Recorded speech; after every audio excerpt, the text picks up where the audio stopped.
कौन सी होती हैं? बी लिम्फोसाइट्स होती हैं और टी लिम्फोसाइट्स होती हैं। तो इनका काम क्या होता है? जो बी और टी लिम्फोसाइट्स होती हैं ये किसके लिए रिस्पॉन्सिबल होती है? ये हमारे इम्यून रिस्पॉन्स के लिए रिस्पॉन्सिबल होती हैं। अब इम्यून रिस्पॉन्स मतलब, अब देखो हमारा जो दो इम्यून रिस्पॉन्स होते हैं, एक प्राइमरी और एक होता है सेकेंडरी। अब ये क्या होते हैं तो समझिए। अब जैसे एक वायरस है, जैसे आप लोगों को एक डिजीज़ का आप एग्जांपल ले लीजिए। आप लोगों को हुआ फीवर, आप लोगों को फीवर हुआ, एज्यूम करिए कि ये आपको फीवर पहली बार हुआ है, ये फीवर आपको फर्स्ट टाइम हुआ है, ठीक है।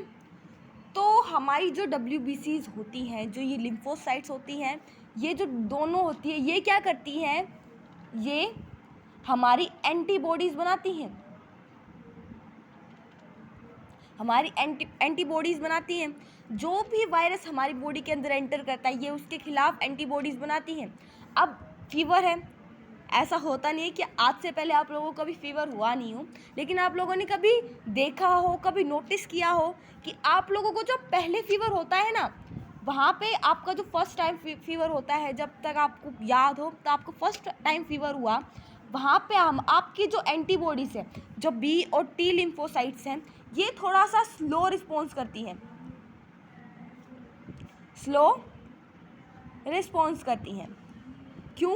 क्योंकि इसके लिए ये जो वायरस था वो एक न्यू था, कोई एक नया ही मेहमान आ गया था हमारी बॉडी के अंदर। अब कोई नया मेहमान आ गया तो उसके लिए जो नाश्ता पानी होता है उसके पसंद का बनाने के लिए, अब देखो आपका घर है, आपके पापा के एक दोस्त हैं, वो आपके घर पहली बार आ गए, आपने उन्हें बैठा दिया। अब आप पूछोगे, आपने पूछा अंकल पानी? नहीं पानी नहीं। फिर आपने पूछा सर अंकल चाय?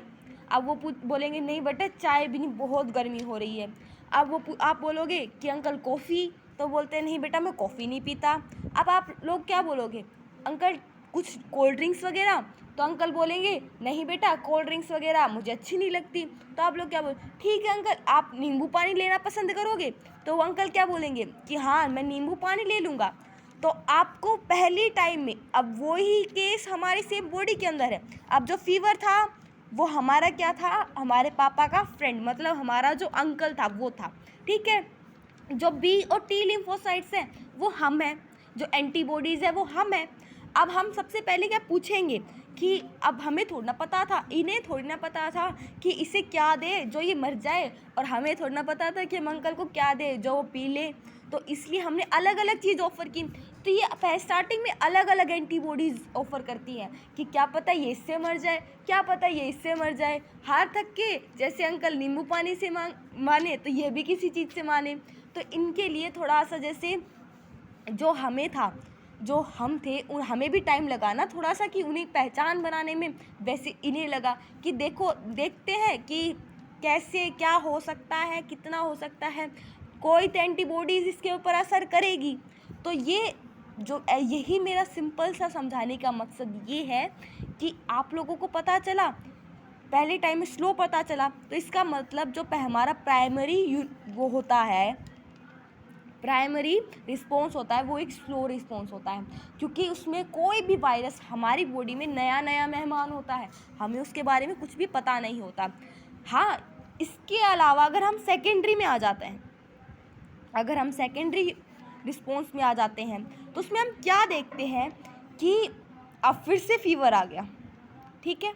अब ये वाला वायरस फिर से आ गया अगर हमारी बॉडी में, अब मान लो वो जो अंकल थे वो फिर से आ गए हमारे बॉडी में, तो क्या होगा कि अब हम उनसे नहीं पूछेंगे कि अंकल चाय ले लो, अंकल पानी ले लो, अंकल कॉफ़ी ले लो, हम उनसे कुछ नहीं पूछेंगे, हम उन्हें सीधा क्या देंगे? नींबू पानी ऑफ़र करेंगे।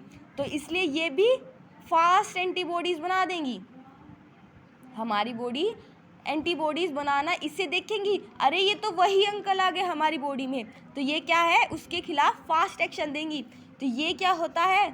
एक फास्ट रिस्पॉन्स होता है, ये हमारी बॉडी का फास्ट रिस्पॉन्स होता है। उसके अकॉर्डिंग अब देखो पहली टाइम स्लो हुआ क्योंकि हमें अंकल की पसंद का नहीं पता था। इन्होंने पहले टाइम इसलिए स्लो किया क्योंकि इनके खिलाफ एंटीबॉडीज़ का नहीं पता था कि भाई कौन सी एंटीबॉडीज़ से मरेगा, हमें बता तो दे कम से कम। अब दूसरी टाइम यही फीवर दोबारा आया, बेटा अब तो मुझे पता है तू कौन सी से मरेगा, अब तो मैं तुझे वही दूंगी। अब जैसे हम नहीं पूछेंगे अंकल को क्या लेना है, अब तो हम अंकल को सीधा नींबू पानी जाके देंगे। तो ये यही होता है। अब इम्यून रिस्पॉन्स आपको समझ में आया कि दो टाइप के होते हैं, प्राइमरी और सेकेंडरी। अब प्राइमरी क्या होता है, स्लो रिस्पॉन्स होता है। सेकेंडरी क्या होता है, एक फास्ट रिस्पॉन्स होता है। तो ये जो लिम्फोसाइट्स होती हैं ये एंटीबॉडीज़ बनाती है और ये किसके लिए रिस्पॉन्सिबल होती है, हमारे इम्यून रिस्पॉन्स के लिए रिस्पॉन्सिबल होती हैं। ओके, तो आज की इस वीडियो को हम लोग यहीं पे एंड करते हैं। आई होप आपको मैंने जो आज WBC का टॉपिक पढ़ाया वो आप लोगों को अच्छे से क्लियर हो रहा होगा। अगर आपको नहीं भी हो रहा है तो प्लीज़ रिस्पॉन्स कीजिए, कमेंट कीजिए, ताकि मैं अपनी जो गलतियां हो रही हैं मुझसे मैं उन्हें सुधार सकूं और आप लोगों को और अच्छा एक्सप्लेनेशन दे सकूं। और अगर आपको मेरी वीडियोस अच्छी आ रही तो उसे लाइक कीजिए और ज़्यादा से ज़्यादा बच्चों तक पहुंचाने के लिए उसे सब्सक्राइब और शेयर कीजिए। Thank you for watching my video. और हाँ, मैंने आपको बोला था कि मैंने आपको कल नोट्स सेंड कर दिए, आज मैं और उसके नोट्स डालूंगी। कल मैंने आपको ट्रांसपोर्टेशन के भेजे थे, आज मैं आपको दूसरे टॉपिक के सेंड करूँगी। तो ओके, थैंक यू।